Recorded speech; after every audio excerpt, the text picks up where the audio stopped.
Socialist Bernie Sanders got a reality check on his $15 minimum wage plan, and his response sounds a whole lot like capitalism to me. This weekend was filled with comments and analysis on President Trump versus the squad. Who's winning and who's losing? We'll look at that. Plus, are the politics of all of this better for President Trump or the Democrats? All that and more. I'm Bobby Eberle. This is a 13-minute news hour. And God bless the United States of America.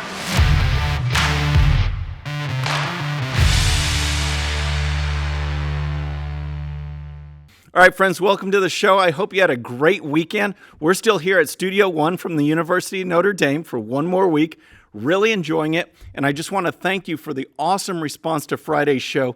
We gained so many subscribers, had so many views, and I just really appreciate it. So make sure you and your friends subscribe, hit the subscribe button, and please hit that bell so you'll be notified. All right, let's dive into the show. We're going to talk about President Trump, but first, it's Socialist Bernie Sanders.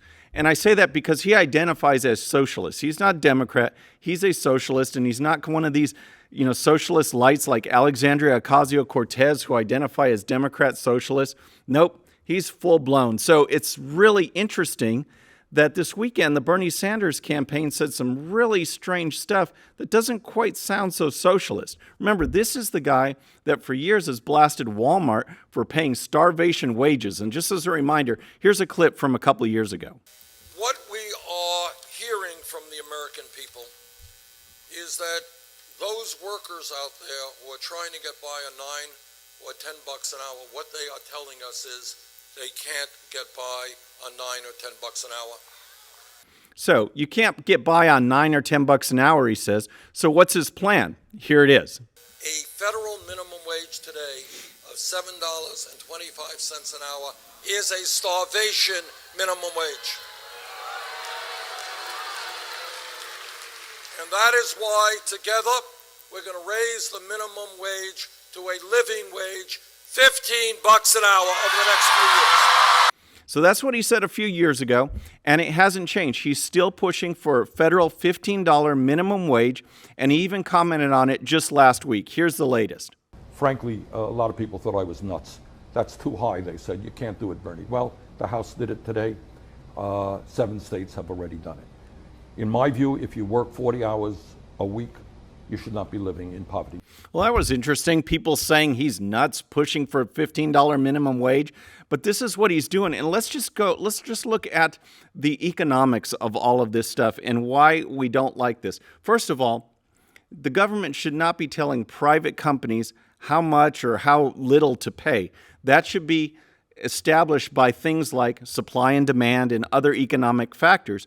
And when you force an artificial wage on a company, they are going to do things that violate the supply and demand and the economic factors that are around. They're going to cut wages. They're going to cut staff. They're going to do things to still meet their bottom line. That's just the way it is.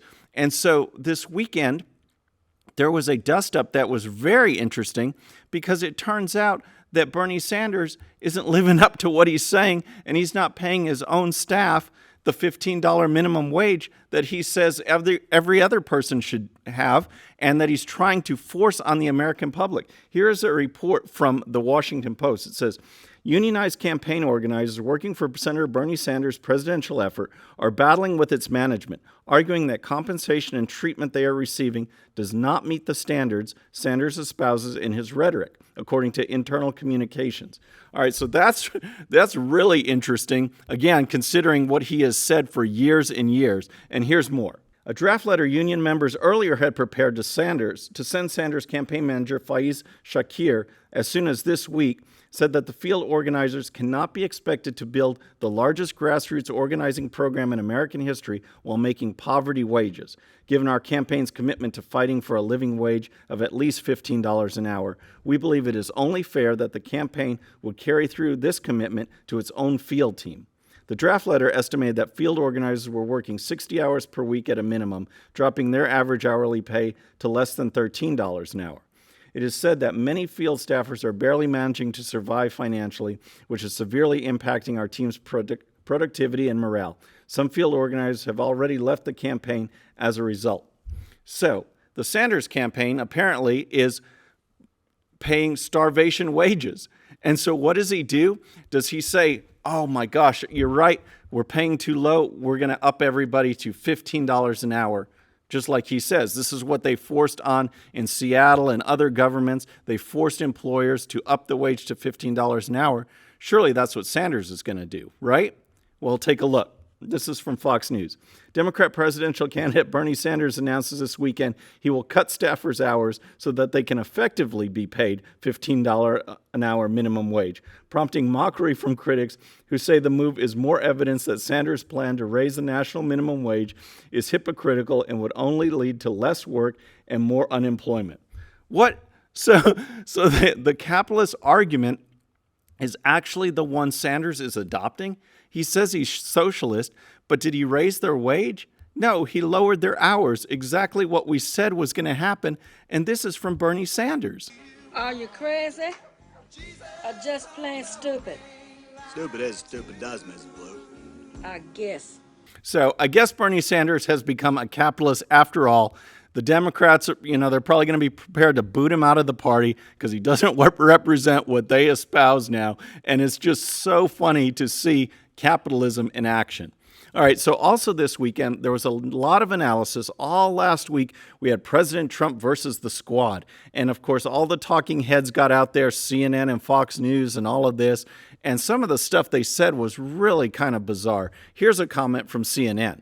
That so-called extemporaneous chant of send her back by the audience seems pretty suspicious because typically that type of thing is organized. When you see chants in audiences, a lot of times it's either someone is stoking it from the backstage or off stage, or there are people in the audience who have been sort of planted to do those things.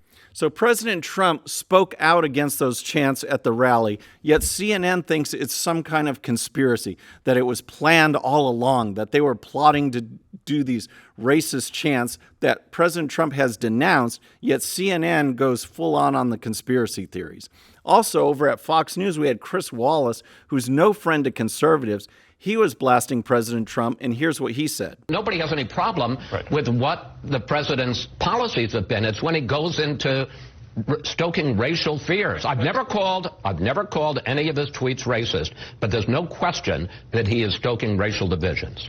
All right, just, give me a break. I don't remember Chris Wallace speaking out and blasting Obama when Obama was talking about Trayvon Martin or Ferguson or his professor buddy that was arrested by the cops, on and on, instant after instant, where racial tensions were elevated because of Obama. I don't recall Chris Wallace speaking out on that, but that was just the news media talking heads. Ilhan Omar was out again, and here's what she tweeted. She said, "You all should end this charade and accept that this racist president wants every black/brown person deported and Muslims banned.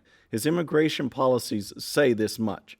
All right, so, she's not hiding anything there. She flat out says it, but that rhetoric, that's supposed to diffuse racial tensions. Again, that's elevating the situation and making it worse. But Omar wasn't alone. Of course, Alexandria Ocasio-Cortez had to jump in, and here's what she tweeted. "There are some DC strategists that seem quite eager, almost wanting, to believe that Trump is a secret genius playing 3D racism chess. They're wrong. He's simply an impulsive racist who leaves his party scrambling to excuse bigotry and scam the country." All right, so that one cracks me up because she's saying that the Republican Party is the one that's scrambling, and it's the Democrats that are in disarray, the Democrats that are scrambling, and that leads us to our next segment. I wanted to just analyze some of what's been going on and see who it benefits. In the long run, with this strategy that the Democrats seem to be adopting and President Trump seems to be using, what's better? And that the answer, when you dive into it, is obvious. It's just so awesome. So first you have the play of the Democrats and Alexandria Ocasio-Cortez, and here's what she said this weekend. Once you start telling American citizens to, quote, go back to your own countries, this tells you that this president's policies are not about immigration, it's about ethnicity and racism. All right, President Trump came back as well with his own tweet, and here's what he said. He said, "I don't believe these 4 congresswomen are capable of loving our country. They should apologize to America and Israel for the horrible, hateful things they have said. They are destroying the Democrat Party and are a weak and insecure people who can never destroy our great nation." All right, so here's where some of the politics comes in, all right? Last week, Axios did an analysis of social media. Who's getting the most social media shares and interactions among the 2020 Democrats running for president, President Trump, and Alexandria Ocasio-Cortez. And here is some of their findings. It said, in the week ending Sunday, July 14th, when Trump began his tweet rant, articles about the Democrat candidates generated 6.5 million combined social media interactions, shares, likes, comments, the fewest since mid-January. Articles about Trump generated 23.2 million interactions, according to data provided exclusively to Axios by Newswhip, a social media metrics company. The numbers also reflect the 2020 Democrats' lack of a lightning rod media sensation who can drive the conversation, like Representative Alexandria Ocasio-Cortez, who had 4.8 million interactions. All right, so Alexandria Ocasio-Cortez got almost as much social media mentions as all the Democrats running for president. And then President Trump dominated all of them. So you see that he's the one getting the attention. And also that Alexandria Ocasio-Cortez, Ilhan Omar, they are the ones driving the Democrat Party. No one out there says that the Democrats are the party of Cory Booker, or no one's saying that the Democrats are the party of Joe Biden, and no one's writing that the Democrats are the party of Kamala Harris. They identify the Democrats with Ilhan Omar, Alexandria Ocasio-Cortez, and Rashida Tlaib. And President Trump is playing this to perfection. Here are some comments leading up to this weekend. These women have said horrible things about our country and the people of our country. Nobody should be able to do that, and if they want to do that, that's up to them. But I can't imagine they're going to do very well at the polls. All right, so right there, he paints them as extremists, and then in follow-up comments, he ties it all together. Check this out. If the Democrats want to embrace people that hate our country, people that are so far left that nobody's ever seen anything like it, if they want to embrace people that are so anti-Semitic and anti-Israel, they want to do that. That's up to them. So now it's the Democrats are the party of those that hate America. That's basically his message. And he's got the poster people. He's got the poster child to look. They're not looking at Cory Booker or Kamala Harris. They're looking at these extremists. And President Trump has developed a strategy that I have never seen. When you have a president running for re-election, what's the main question they always ask, or they always want to ask? And that is, are you better off now than you were 4 years ago? Well, the answer to that question is an obvious yes, because all the economic indicators are great. Unemployment is at historic lows. It's never been lower for Black or Hispanic unemployment. And so presidents get reelected on that alone, saying that basically he's better than Obama was. But now he's got this extra front that I haven't seen before, and that is he can say, please reelect me, because the alternative is not a Cory Booker or a Joe Biden. It's Alexandria Ocasio-Cortez, Rashida Tlaib, and Ilhan Omar. The country will go so far left, the Democrats have gone so far left, that you can't afford to not vote for me. So yes, I'm better than Obama was. The country is doing great. We want to keep going for those economic factors, but we also want to keep going because the alternative, whether you end up voting for Biden or Booker or whatever, what you're really voting for, who really represents you on the Democrat side, is these far left extremists. And it's a two-pronged attack that is just absolutely brilliant. Folks, that's our show for today. I hope you enjoyed it. Please come back Wednesday. Please subscribe. And when you do, hit that bell, and we'll see you next time. I'm Bobby Eberle. This is a 13-Minute News Hour.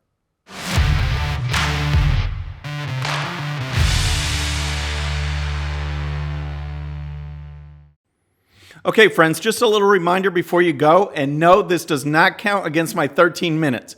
Please hit the subscribe button below and tell your friends. And if you happen to miss our last show, you can check it out right here. And also for great conservative news and commentary, please check out GOPUSA.com. All right, folks, we'll see you on the next show. Have a great day.